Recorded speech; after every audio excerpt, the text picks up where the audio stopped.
খুলনা থেকে ঘূর্ণিঝড় রেমালের খবর জানাতে সরাসরি যুক্ত হচ্ছেন সহকর্মী রকিবুল ইসলাম মতি। মতি, ঘূর্ণিঝড়ের অগ্রভাগ কতদূর এসেছে আর এটি কখন কি গতিতে উপকূলীয় কোন কোন এলাকার উপর দিয়ে অতিক্রম করবে, বিস্তারিত জানাবেন।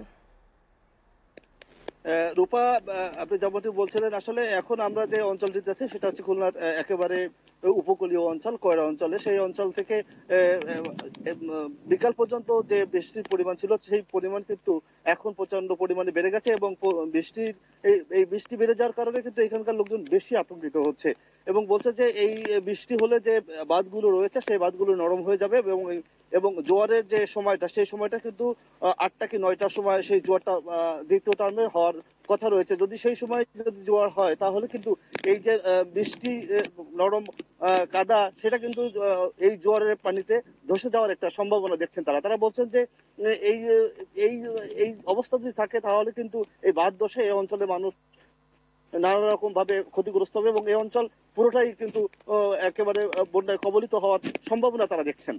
আপনি যে কথা জিজ্ঞাসা করছেন যে কোন অঞ্চল দিয়ে আসলে যাচ্ছে, আসলে পশ্চিমবঙ্গ যে অঞ্চল এবং খুলনা অঞ্চলের যে সুন্দরবন কেন্দ্রিক যে জায়গাগুলো রয়েছে সেই পাশ দিয়ে কিন্তু এখন রোমাল কিন্তু আস্তে আস্তে এগিয়ে যাচ্ছে এবং আমরা অগ্রভাগে অবস্থান করছিলাম, কিন্তু সেই অগ্রভাগটা এখন আর নেই। এখনটা আস্তে আস্তে তার মানে প্রভাবটা কিন্তু এই উপকূলীয় অঞ্চলে পড়ছে, যার কারণে কিন্তু এই অঞ্চলের মানুষ এক ধরনের আশঙ্কাজনক অবস্থায় রয়েছে বলে তারা আমাদেরকে জানিয়েছেন। তবে এই বিষয়গুলো নিয়ে আমরা অনেকবার সাধারণ মানুষের সাথে কথা বলেছিলাম, তাদের সাথে কথা বলেছি যে যে সাইক্লোন সেন্টার যেগুলো প্রস্তুত করা হয়েছে সেই সাইক্লোন সেন্টার গুলোতে সাধারণ মানুষের কিন্তু স্বাভাবিকভাবে তারা যাচ্ছে না এবং সাইক্লোন সেন্টার অধিকাংশই গুলোতে ফাঁকা পড়ে আছে। তবে আমরা বলেছিলাম যে আপনারা কেন যাচ্ছেন না, তারা যে জিনিসটা বলছে যে এখন পর্যন্ত যেহেতু বড় কোনো প্রভাব এখনো পড়েনি সেই কারণে তারা কিন্তু আর সাইক্লোন সেন্টারে যেতে যাচ্ছে না। তবে প্রশাসনের পক্ষ থেকে এবং সব ধরনের ব্যবস্থা করেছে বলে জানিয়েছে